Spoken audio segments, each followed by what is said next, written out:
niyang inuulit ang tunog na ito.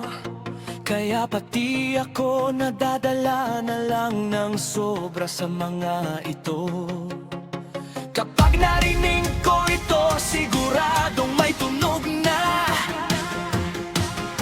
Mapapatanong ka sa sarili mo kung bakit ganito talaga.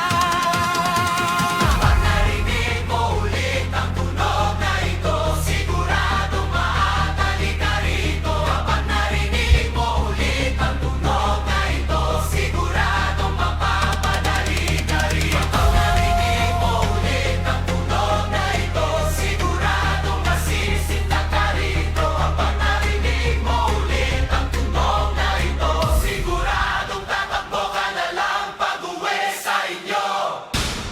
Sa bawat tunog ng kagat ng asong naririnig,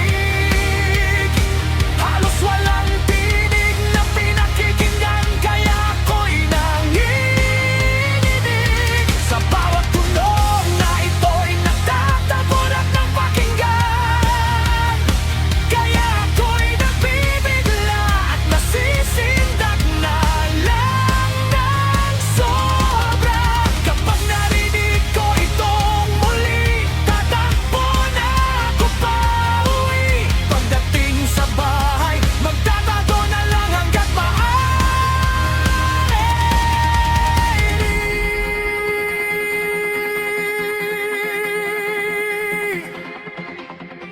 Ang mga tunog na katulad nito ang ikinagugulat ko. Kapag narinig mo ang mga ito, mabibigla ka pa rin dito. Oh Diyos ko!